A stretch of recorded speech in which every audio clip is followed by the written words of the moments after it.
Au XVIe-XVIIe siècle, à l'époque de la création de la version historique traditionnelle, dont les auteurs principaux étaient Joseph Scaliger et Denis Petavius, les historiens ont inventé nombre d'empires qui auraient existé à des époques différentes chez des peuples différents. Néanmoins, de nombreuses recherches démontrent qu'en réalité, depuis toute l'histoire de l'humanité, n'a existé qu'un seul empire mondial, celui de la Horde russe. C'est l'appellation donnée à cet empire par les auteurs de la nouvelle chronologie, Anatoly Fomenko et Gleb Nosovsky. Les adeptes de l'école historique traditionnelle objectent que si un tel empire avait réellement existé, sa chute aurait été un événement global de son époque qu'on n'aurait jamais omis de mentionner dans les pages des chroniques. En l'occurrence, ni les chroniques européennes, ni les chroniques russes, en apparence, ne disent rien à ce sujet. En réalité, c'est faux. La chute de l'empire de la Horde russe a été décrite dans l'histoire de façon très détaillée. Seulement, elle est connue sous une autre appellation, la réforme protestante européenne.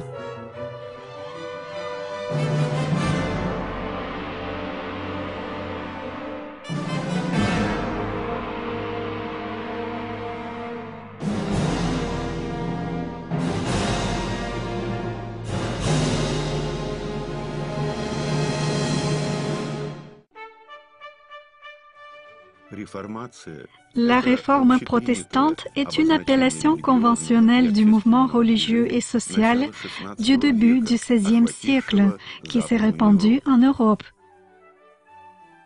La réforme protestante a préparé des bases idéologiques pour les révolutions. Elle a élevé un nouveau type d'individu, formulé les bases d'une nouvelle morale, religion et philosophie. La réforme protestante a laissé une empreinte profonde dans l'histoire mondiale et a eu un caractère global européen. On croit que le processus de la réforme protestante a été assez bien étudié. Les historiens disposent de nombreux documents de cette époque, tels que l'édit de Nantes de 1598, l'index des livres interdits du pape Paul IV, les œuvres du fondateur du protestantisme Martin Luther, de Jean Calvin, les œuvres littéraires d'Erasme de Rotterdam et autres. Néanmoins, nos contemporains sont très nombreux à en savoir très peu.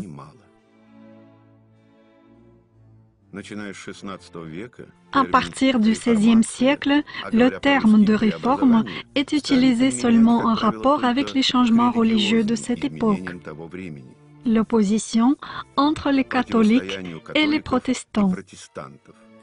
Mais encore au XVe siècle, ce terme a été employé pour tous les changements sociaux et étatiques. Par exemple, on connaît la réforme de Sigismond, ou la réforme de Frédéric III en Allemagne. Alors, essayons de comprendre ce qu'a été la réforme protestante en réalité.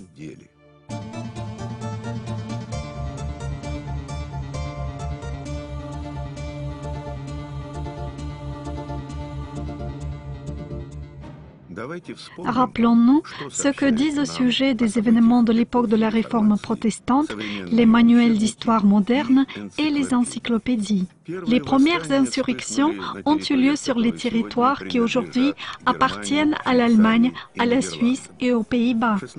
Au XVIe siècle, ces pays étaient composés de nombreuses principautés et de villes libres, et c'est là que la Réforme a eu le plus de succès. Au résultat, en 1581, les Pays-Bas ont proclamé leur indépendance du Saint-Empire romain germanique. En Allemagne, la victoire de la réforme protestante a permis le renforcement du pouvoir des princes locaux en créant davantage d'isolement politique et économique. Les territoires de l'Italie moderne en 1494-1559 sont tombés sous l'autorité de l'Espagne. En 1640, le Portugal a obtenu son indépendance de l'Espagne, qui à cette époque menait des guerres quasiment contre le monde entier. De temps à autre, l'Espagne avait remporté des victoires locales et annexé de nouveaux territoires, mais finalement, elle a subi des défaites partout. Au XVIe-XVIIe siècle a eu lieu le changement des dynasties royales dans de nombreux pays européens. Par exemple, en Angleterre, les Tudors ont été remplacés par les Stuarts. En France, le trône des Valois a été usurpé par les Bourbons. En Russie, après quelques années des grands troubles, la dynastie des Rurikides a été interrompue et en 1613, les Romanov ont accédé au trône russe. Ainsi, pratiquement pour tous les pays européens, le XVIe siècle a marqué un tournant important. Durant 3 décennies, sur les territoires européens, ont duré des guerres sanglantes auxquelles ont participé quasiment tous les pays européens. Ce conflit armé général européen a été relaté dans l'histoire sous le nom de la guerre de 30 ans. En octobre de 1648, la paix de Westphalie a mis fin à cette guerre qui a changé de façon radicale le Saint-Empire romain.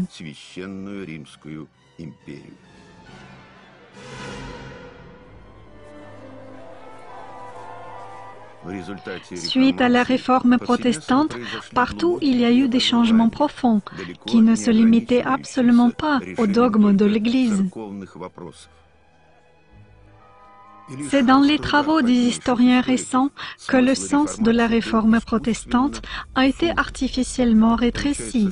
Il apparaît que les historiens, au lieu de relater les événements historiques pleinement et consciencieusement, ont délibérément déformé le passé. Dans quel but?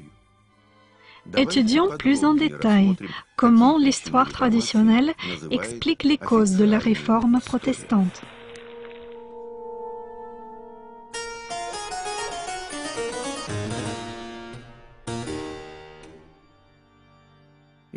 Les historiens écrivent qu'au début du XVIe siècle, les peuples européens ont commencé à aspirer à la libération nationale de l'Empire romain et de son pouvoir colossal sur l'Église.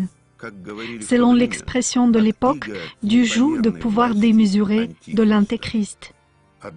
Mais il est vraiment peu probable que la Rome italienne et son Église aient pu avoir à cette époque un réel pouvoir en Europe, encore moins un pouvoir démesuré. Les historiens affirment que la papauté a atteint les sommets du pouvoir avec le pape Innocent III vers le XIIIe siècle, pas du tout au XVIe siècle. Un théologien et historien de l'Église britannique connu, Alister McGrath, dans son livre « La pensée protestante », écrit « Vers la fin du Moyen Âge, l'événement ayant une signification clé pour l'étude de la réforme protestante, c'était une crise profonde de l'autorité des dirigeants de l'Église, qui s'est manifestée à partir du XIVe siècle. En effet, vers le début du XVIe siècle, le pouvoir et l'autorité du pape sont devenus quasi inexistants dans beaucoup de pays européens. En voici quelques faits. En Espagne, encore au XVe siècle, la gestion de l'ensemble des cours de l'Inquisition a été transmise du pape au roi. En 1515, le roi français François Ier a remporté la victoire sur les forces du pape et sur les forces suisses lors de la bataille de Marignan. Suite à cette défaite, le pape a été contraint de reconnaître le droit du roi français de nommer les évêques et les archevêques en gérant par ce biais l'Église et ses finances. Plus encore, désormais le pape devait tolérer l'ingérence du roi de France dans les affaires intérieures italiennes. La situation du clergé sur place ne renforçait pas non plus l'autorité de l'Église de Rome. Alister McGrath écrit: au début du XVIe siècle, le revenu des chapelains milanais était plus bas que celui des travailleurs sans qualification. Pour joindre les deux bouts, de nombreux prêtres revendaient les chevaux et le bétail.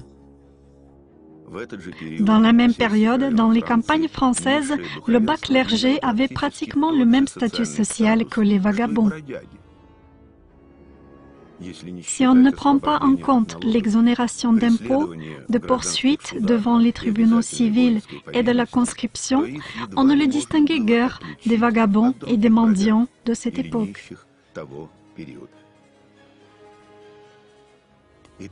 Ainsi, les historiens reconnaissent que vers le début du XVIe siècle, le pouvoir et l'influence de l'Église de Rome dans les sphères politiques, sociales et ecclésiales étaient assez limités.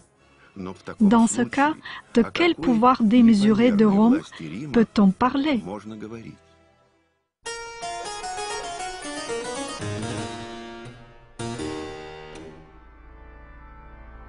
Согласно официальной версии истории,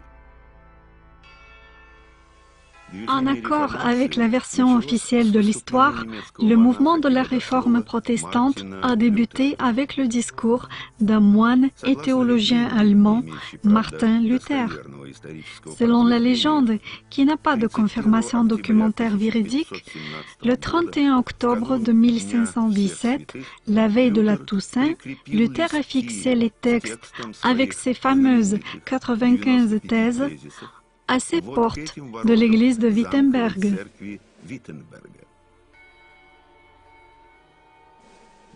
Les thèses du premier idéologue de la réforme protestante étaient contre la bulle du pape Léon X sur la rémission et le commerce des indulgences.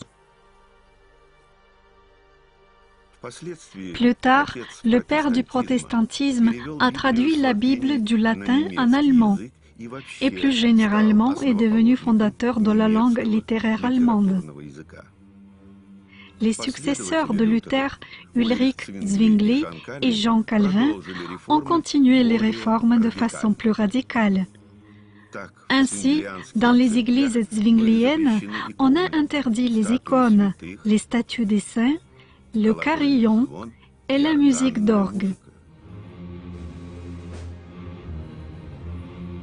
Est-ce que vraiment, durant l'époque de la réforme protestante, on a fait couler des rivières de sang à cause de l'inobservation des normes du catholicisme, à cause de l'introduction de la langue littéraire allemande et à cause des différends sur l'autorisation du carillon durant les liturgies? Alister McGrath écrit: il y avait un besoin urgent, d'une importance vitale, de retour vers la fraîcheur des origines de la foi chrétienne. Nombre d'entre nous ont regardé en arrière, dans le profond des siècles, enviant la simplicité et la spiritualité du christianisme apostolique. Serait-il possible de faire revenir cet âge d'or du christianisme, possiblement en repensant les textes du Nouveau Testament? Tel a été le programme des réformes représentant le rêve des intellectuels de la moitié de l'Europe. Alors, habituellement, les intellectuels rêvent et écrivent des livres. Mais les guerres sont menées par ceux qui ne lisent pas de livres. Lorsqu'en Allemagne a éclaté un soulèvement des paysans, Martin Luther ne l'a pas soutenu. Il était persuadé que le peuple devait se soumettre au pouvoir. De plus, il a critiqué avec colère les rebelles en proposant au prince de les étrangler comme des chiens enragés. Nous avons été habitués à penser que la réforme protestante, ce n'était qu'un mouvement religieux contre la papauté, contre les indulgences, contre les abus de l'Église catholique, contre des rituels catholiques, c'est-à-dire une action purement religieuse. En réalité, c'est parfaitement faux. Les réformateurs poursuivaient des objectifs politiques. C'était la lutte pour le pouvoir. Les slogans religieux ont été utilisés comme moyen pour attirer les gens, pour organiser des troubles. Ils jouaient avec les sentiments religieux du peuple. Voilà de quoi il s'agit. Dans le monde moderne, toutes les guerres, même celles qui sont déclarées pour la foi, ont toujours un fondement matériel. En réalité, ces guerres saintes sont conduites pour la création d'une autonomie ou d'un État national indépendant. La religion sert d'idéologie, de drapeau, mais en aucun cas de cause, bien qu'ils essaient de nous en persuader. Toutes les guerres de tous les temps sont menées pour les ressources. Il est difficile de s'imaginer qu'au XVIe siècle, la nature des gens ait été principalement différente. L'exemple du roi français Henri IV en est une belle illustration. Il a été tantôt huguenot, tantôt catholique, puis à nouveau il a fui en tant que huguenot. Lorsque le chemin vers le trône français s'est libéré devant lui, après avoir dit le fameux « Paris vaut bien une messe », il s'est à nouveau reconverti au catholicisme. Quant aux historiens qui racontent leur version des événements de l'époque de la Réforme protestante, ils affirment que les gens se sont entretués pendant des décennies à cause du remplacement de la messe par le sermon et à cause de la façon de se signer. Les scientifiques tentent de compenser l'absence d'une réelle motivation dans cette explication par l'introduction de la notion de passionnarité sociale.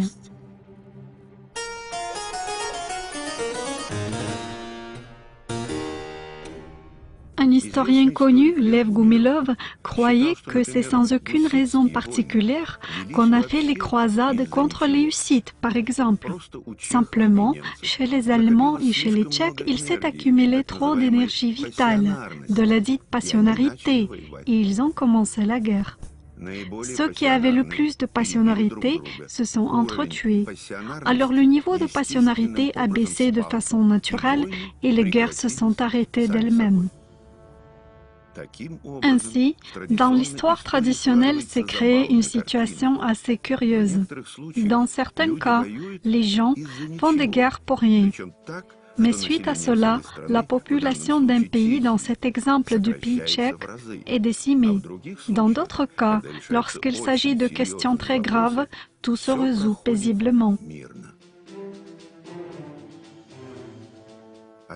Tout en rendant hommage à l'excellente érudition de Lev Goumilov, il est difficile de ne pas se rendre compte que sa théorie de passionnarité est un exemple classique d'une théorie faite pour expliquer elle-même et rien d'autre.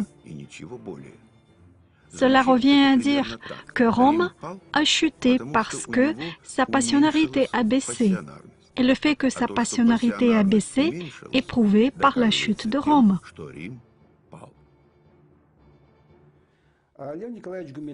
Lev Nikolaevitch Goumilov est un historien intéressant. Indépendamment de nous, il a découvert des répétitions, une sinusoïde dans l'histoire. Malheureusement, il ne comprenait pas que la chronologie de l'histoire est erronée. Je me rappelle de plusieurs de nos discussions sur le sujet.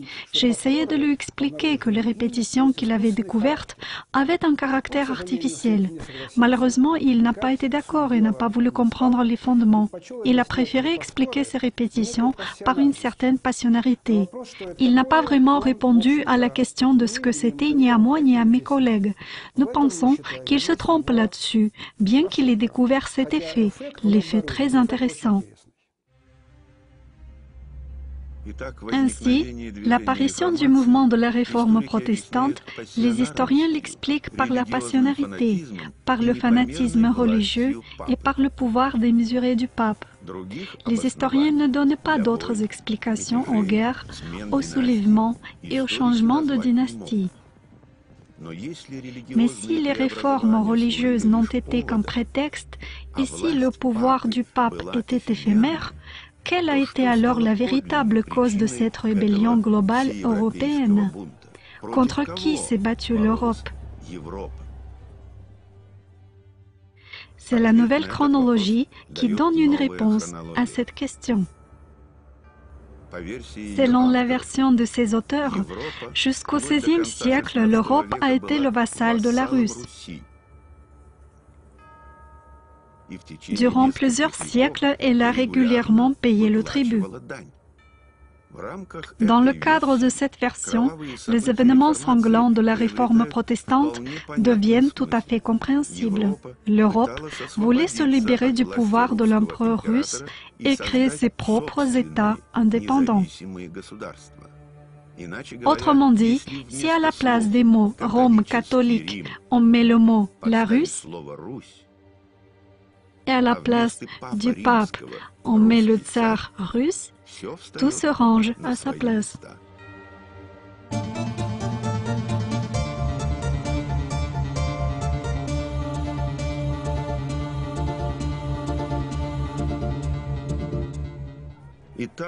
Ainsi, les Européens se sont battus pour l'indépendance nationale et étatique et pour leurs propres finances nationales, sans tribut au pouvoir centralisé de la horde russe.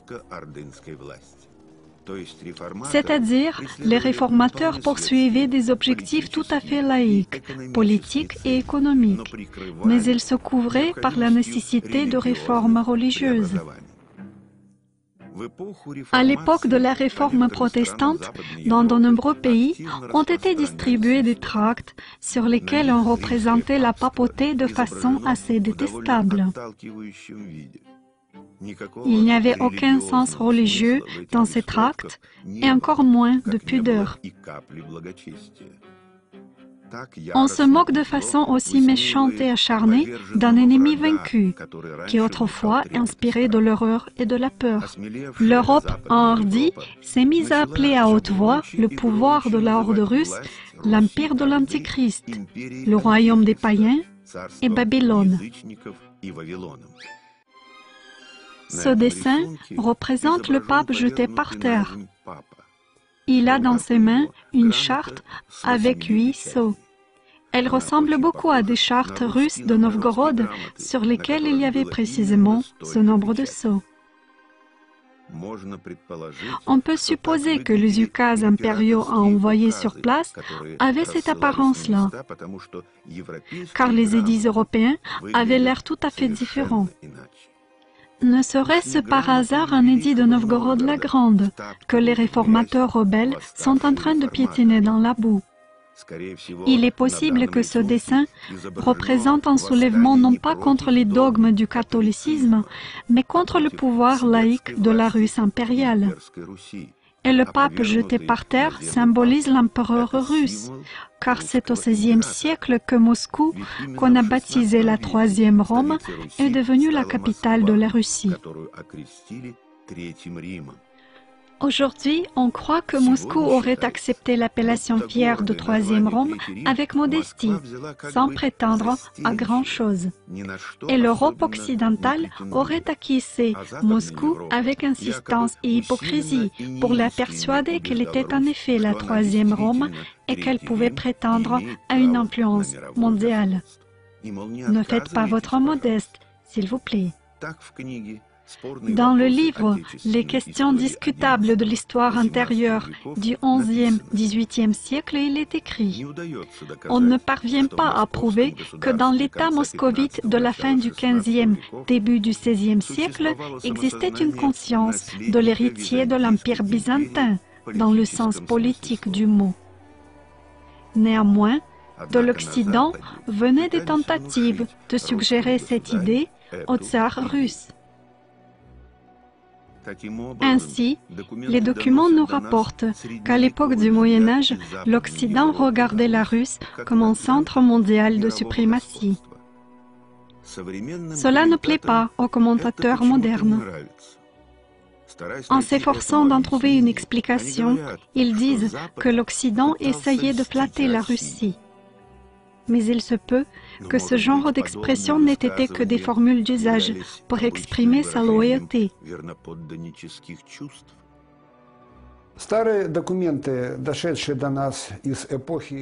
Des anciens documents de l'époque du XIVe-XVIe siècle parvenus jusqu'à nous montrent qu'en Europe occidentale, tout comme en Russie, l'idée de Moscou, Troisième Rome, était prise très au sérieux et avec conscience, et non pas comme une idée purement idéologique ou dans un sens philosophique. Tout cela est clair et juste. Selon notre reconstruction, Moscou du XVIe siècle a réellement été la métropole de la horde russe et la troisième Rome, dans un vrai sens. C'est un fait véridique de l'histoire du Moyen-Âge. À cette époque, le pouvoir démesuré contre lequel se sont levés les Européens, ce n'était pas le pouvoir de la Rome italienne, mais celui de la horde russe. Le mot maudit, Rome, en ce temps indiquait non pas l'Italie, mais Moscou, la capitale de la horde russe. Il devient clair pourquoi à cette époque, pratiquement partout en Europe, il y a eu des changements de dynastie au pouvoir. Par exemple, voilà comment ça s'est passé en Allemagne. Le pouvoir des princes suscitait un mécontentement des villes et de la dite chevalerie impériale. Dans le milieu des intellectuels allemands, il y avait également des personnes qui rêvaient d'une réforme intérieure intégrale de l'État. Les princes étaient opposés à l'empereur. En 1529, lors de la diète de Spire, au nom de l'empereur Charles Quint, il a été proposé de remettre de l'ordre. Vers cette date, l'empereur lui-même ne s'était pas montré dans cette terre allemande depuis 8 ans. Les opinions des participants à la diète se sont partagées. 5 princes et 14 villes de l'Empire autorisées ont protesté. C'est de là qu'est partie l'appellation des protestants. Les historiens nous informent que l'empereur du Saint-Empire germanique, Charles Quint de Habsbourg, gérait un empire gigantesque dont on disait que le soleil ne se couchait jamais au-dessus, en faisant allusion à l'étendue de ses territoires. Il était constitué de l'Amérique hispanique, de Naples, de Sicile, du royaume de l'Espagne, des terres autrichiennes et allemandes. Au début, Charles Quint combattit avec succès les princes protestants en Allemagne. Mais plus tard, en 1555, comme on le croit, il a été contraint de signer un compromis avec eux. En lisant les chroniques anciennes, il est impossible de ne pas remarquer quelque chose de particulier concernant Charles Quint. Il se trouve toujours ailleurs, quelque part loin des pays de l'Europe occidentale. À partir des chroniques, il n'est même pas très clair où se trouvait sa capitale. Il est reconnu par tout le monde en tant que dirigeant suprême, mais se trouvant quelque part loin, comme aux cieux. Des fois, il apparaît en Allemagne, des fois en France. Mais généralement, ce sont des gouvernants locaux qui agissent en son nom. Le départ de Charles Quint de la scène historique est aussi inhabituel. En 1556, il a renoncé à tous ses titres et s'est retiré dans un monastère. En scrutant l'histoire de Charles Quint, une question surgit. Où était sa capitale? Tantôt en Allemagne, tantôt en Espagne, il règne tantôt par-ci, tantôt par-là. Il n'y a pas de capitale où il serait resté en permanence et d'où il aurait régné sur son empire. Cela n'est pas possible. Un empereur doit avoir sa capitale. Où est-elle? Selon la version de l'histoire que l'on nous suggère, Charles Quint n'avait pas de capitale attitrée. Selon la version des auteurs de la nouvelle chronologie, sous le nom de Charles Quint, les anciens chroniqueurs décrivaient l'empereur russe ou son gouverneur local en Europe occidentale. Nous avons découvert des parallèles étranges, énigmatiques, dans l'histoire antique et du Moyen-Âge. Il se trouve que de nombreuses dynasties anciennes sont des reflets de la dynastie de la Russe horde du XIIIe-XVIIe siècle. En particulier, la fameuse dynastie des Habsbourg est un reflet de la dynastie russe des Tsars Khan.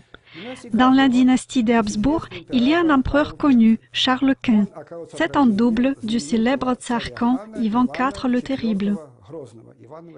D'ailleurs, dans des documents, il y a des indications où régnait Charles Quint, c'est-à-dire Ivan Vassilievitch le Terrible, partiellement en Europe, plus particulièrement en Autriche, que l'on appelait à cette époque Österreich, ce qui veut simplement dire « royaume de l'Est ». Alors tout est juste. Charles Quint, soit Ivan le Terrible, a régné dans l'Empire de l'Est, soit en russe « Horde ». Voici un portrait officiel de l'empereur Charles Quint. Il est habillé en vêtements royaux luxueux et tient dans les mains un sceptre et un globe, tout comme sur les portraits des tsars autocrates russes. Il y a un autre fait dans l'histoire de l'Europe qui maintenant obtient un fondement assez inattendu. La fin du XVIe, début du XVIIe siècle coïncide avec l'apparition d'un nouveau style recherché et luxueux, le baroque.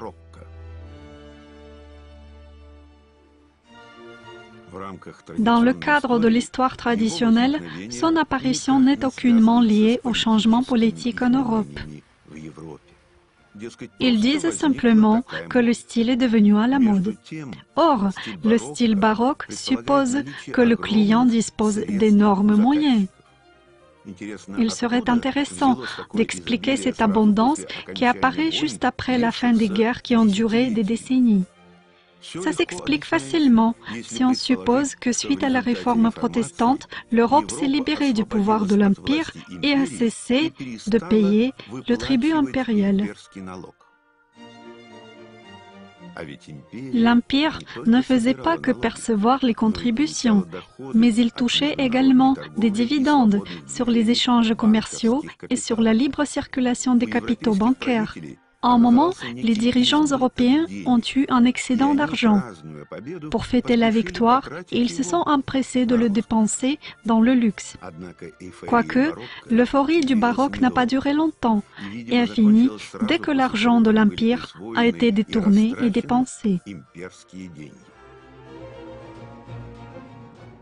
Ainsi, nous avons avancé la version que la réforme protestante était un mouvement sanglant global qui a envahi toute l'Europe pour le droit de ne plus payer le tribut au grand empire ayant son centre en Russie.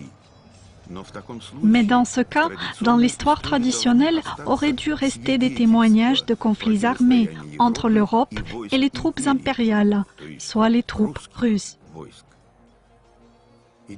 En effet, les documents historiques disent qu'à cette époque, au milieu du XVIe siècle, durant 25 ans, de 1558 à 1583, la Russie a fait une guerre que l'on appelle la guerre de Livonie.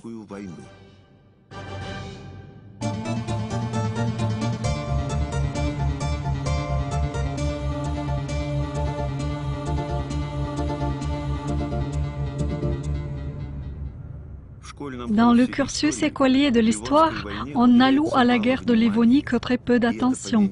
Et c'est pour le moins étrange, car elle a duré 25 ans.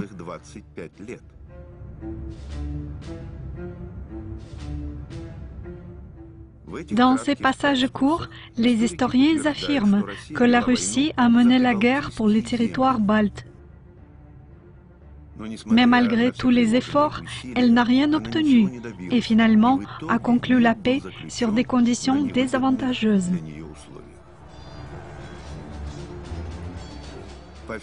D'après la version historique traditionnelle, les protagonistes dans ce conflit armé, c'était le Tsarat de Russie et l'ordre de Livonie. Selon l'opinion des historiens, l'ordre de Livonie ne contrôlait qu'un territoire assez limité, incluant les terres des pays baltes modernes, une partie de la Pologne et de Suède. Au résultat, les historiens nous montrent un tableau incohérent.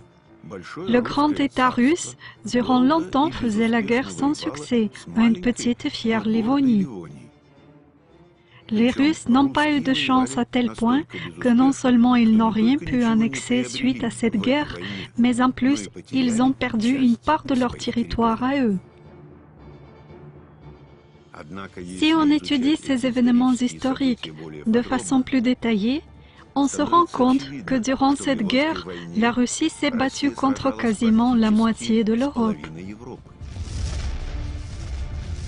Parmi ses adversaires, il y avait non seulement l'ordre de Livonie, mais aussi la Suède, le Grand-Duché de Lituanie, le Royaume de Pologne.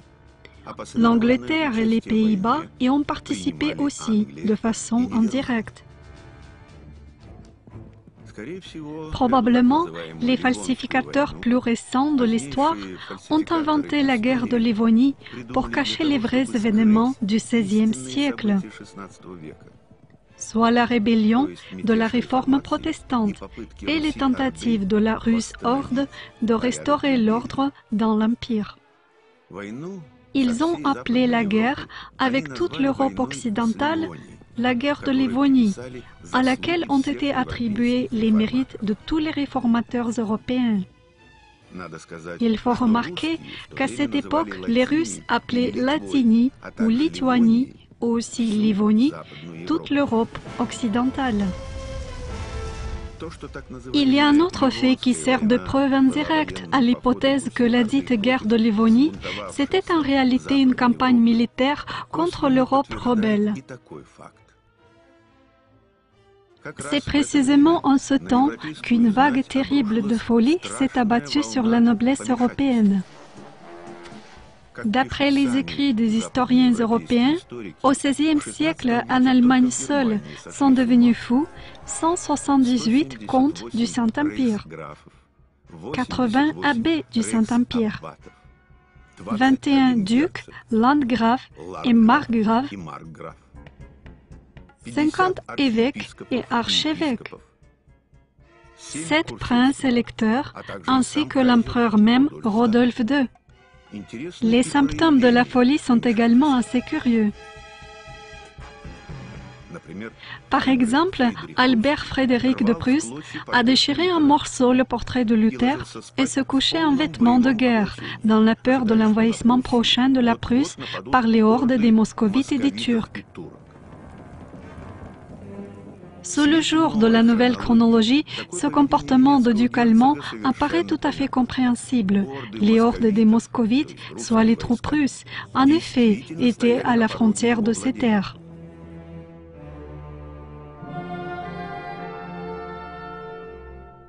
Pourquoi la Russe horde a été capable de former un empire, mais n'a pas réussi à le sauvegarder? Pendant la rébellion européenne, le Khanat de Kazagne a voulu lui aussi se séparer de l'Empire. On ne peut pas exclure que le tsar de Kazagne et sa cour aient été étroitement liés avec les réformateurs protestants en Europe. La Russe horde a été obligée de réprimer les insurrections à l'ouest et à l'est. En Europe, on n'a conduit que des actions militaires locales pour réprimer les soulèvements. Mais les forces les plus importantes ont été jetées pour réprimer l'insurrection de Kazagne. Probablement, à ce moment pour l'État, maîtriser Kazagne était prioritaire. Dans l'histoire, cet événement est relaté en tant que la prise de Kazagne par Ivan IV le Terrible en 1552. Seulement après ça, la Russe a envoyé les troupes punitives en Europe. Dans les sources russes, cet événement est justement décrit comme la guerre de Livonie. À leur tour, les réformateurs rebelles, à l'aide de leurs alliés à Moscou, sans cesse ourdissaient des intrigues et préparaient des complots contre le pouvoir central impérial. Ils ont contribué par tous les moyens à l'arrivée au pouvoir de la dynastie pro-occidentale des Romanov. Au résultat, vers la fin du XVIe siècle, des troubles sanglants ont éclaté en Russie.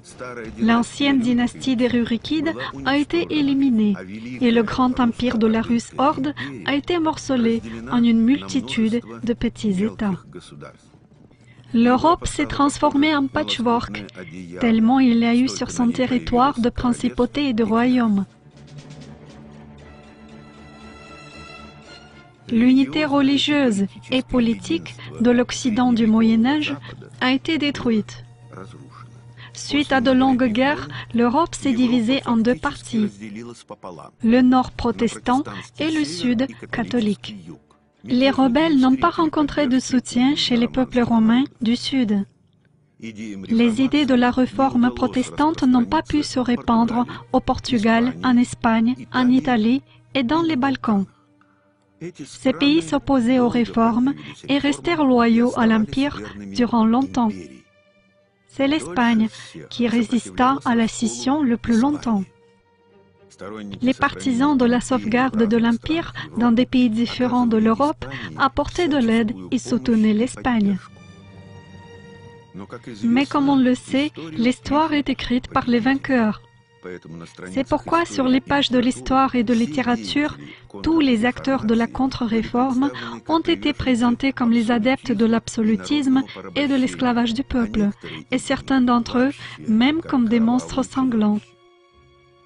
Par exemple, le roi d'Espagne, Philippe II. En croire l'écrivain belge Charles de Coster, l'auteur de la légende de Till Eulenspiegel, Philippe a été un dégénéré dès son enfance. Par exemple, une fois il aurait brûlé vivante sa guenon. La deuxième femme de Philippe II, la reine de l'Angleterre Marie Tudor, a également combattu la rébellion de la réforme protestante. Durant son règne court, de 1553 à 1558, elle a tenté de réprimer le protestantisme et de faire revenir l'Angleterre au sein de l'Église catholique. Les réformateurs qui ont fait couler les rivières de sang pendant presque un siècle dans toute l'Europe occidentale ont accusé Marie Tudor de l'exécution d'un grand nombre de protestants, en quantité de 200. Pour cela, les historiens protestants l'ont baptisée Marie la Sanglante. Le gouverneur des Pays-Bas, chef de guerre, le duc d'Albe, n'a guère une meilleure description selon les auteurs protestants.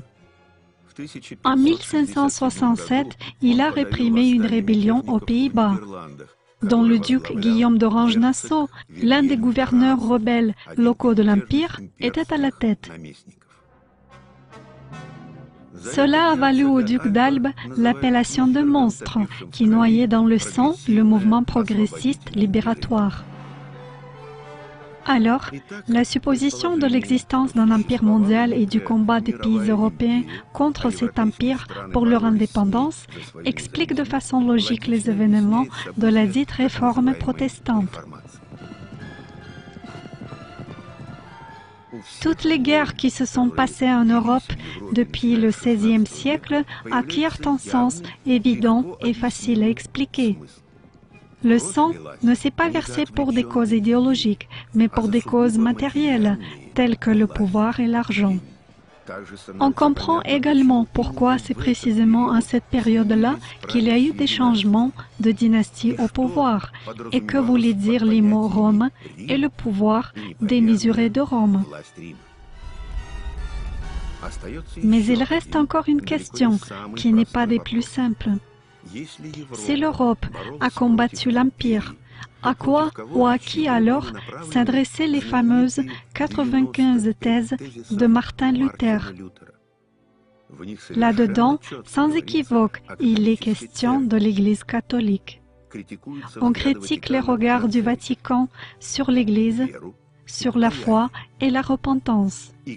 Que faire aussi avec la multitude d'autres documents de l'époque de la Réforme?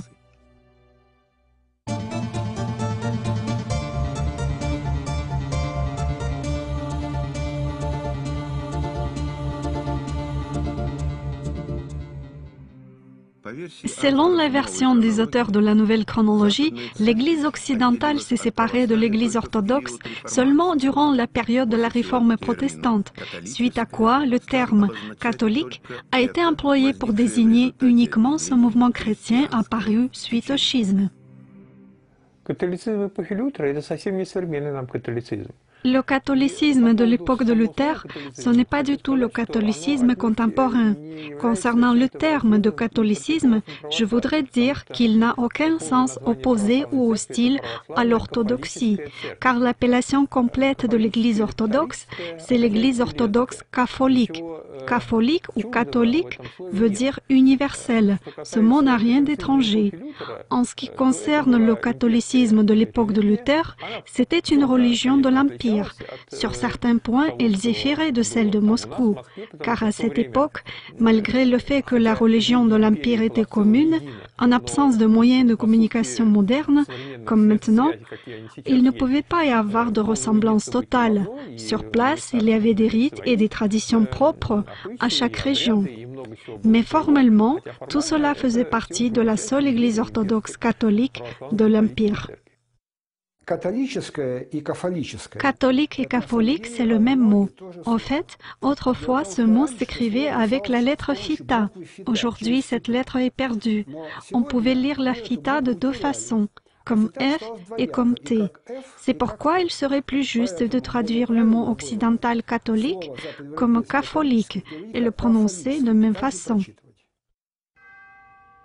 Une question peut surgir. Si avant la réforme protestante l'Église était unie et orthodoxe, quelle était alors l'origine des protestations de Luther et des autres réformateurs? Pouvait-il être que l'Église orthodoxe faisait le commerce des indulgences? On sait qu'en Russie orthodoxe, cela n'a pas existé et ça aurait été même impossible. Mais avant la scission finale des églises, dans certains domaines, l'Église de Rome pouvait être assez autonome et ne dépendait pas du centre en Russie. Par exemple, aujourd'hui, l'Église orthodoxe est constituée de plusieurs patriarcats.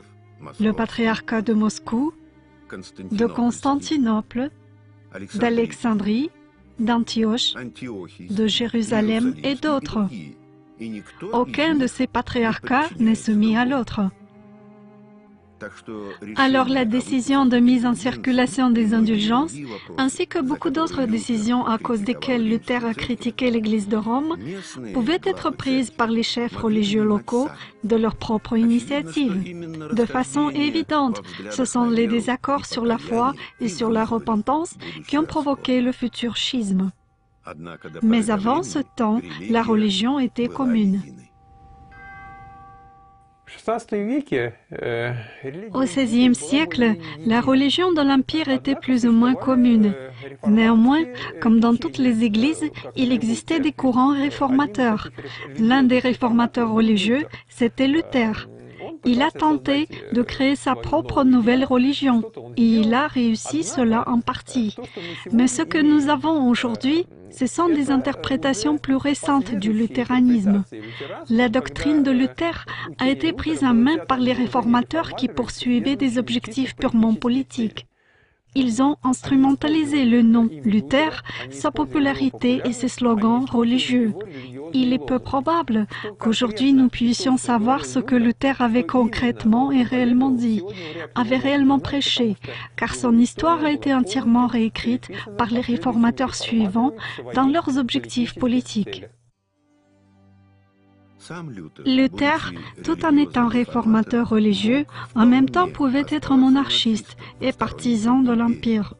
Après la victoire de la réforme protestante, politique et anti-impérialiste, l'histoire du luthéranisme d'origine, du calvinisme et d'autres courants réformistes a été tendancieusement réécrite.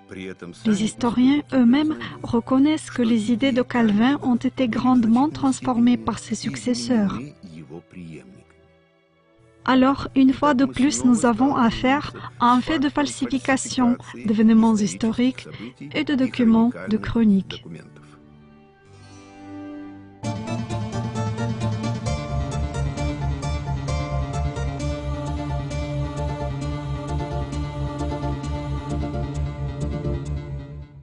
Officiellement, on croit que la réforme protestante en Europe a été terminée en 1648 avec la signature des traités de Westphalie.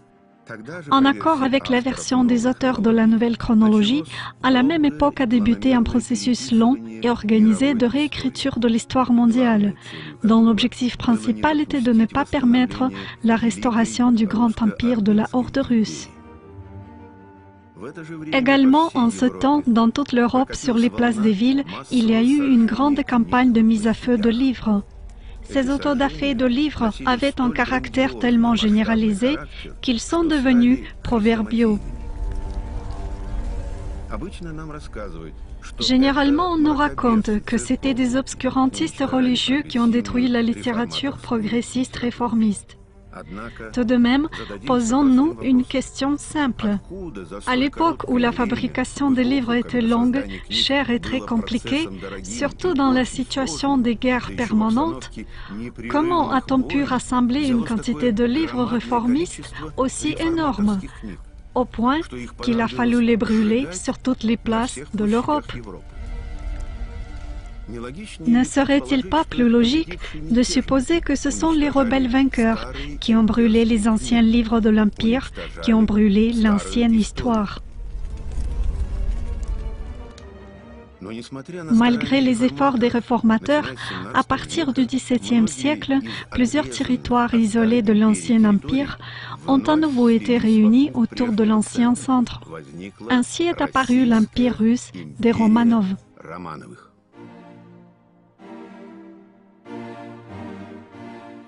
La Russie est souvent accusée qu'à cause d'une agressivité et méchanceté innée, soi-disant, elle tente toujours de répandre son influence sur le monde entier. Mais peut-être, ici, il s'agit d'autre chose. C'est la mémoire des peuples qui les incite encore et encore à se réunir autour de l'ancien empire, après chacune de ses destructions. La destruction du grand nombre de documents originels à l'époque de la Réforme protestante a fait apparaître une multitude d'énigmes historiques que de nos jours, les chercheurs de différents pays tentent de résoudre en vain. Dans l'histoire de l'Europe occidentale, l'une de ces énigmes, c'est le massacre des Cathares. Au Moyen Âge, les puissantes forteresses cathares contrôlaient les routes commerciales et militaires partout dans le sud de la France. Aujourd'hui, elles sont nombreuses à être en ruine. En Russie, de nos jours, on ne connaît toujours pas la véritable histoire des soulèvements de Stepan Razine au XVIIe siècle et d'Emelian Pugatchev au XVIIIe siècle. Tout ce que nous savons sur ces événements, ce n'est qu'une fiction des historiens et des écrivains du XIXe siècle. Quelle a été la raison du massacre des Cathares en Europe? Qui ont été en réalité Razine et Pugatchev? Qu'est-ce qui lie ces événements à première vue sans aucun lien? Pour le savoir, regardez notre film suivant, Soldats de l'Empire, les Cathares, Razine, Pugatchev.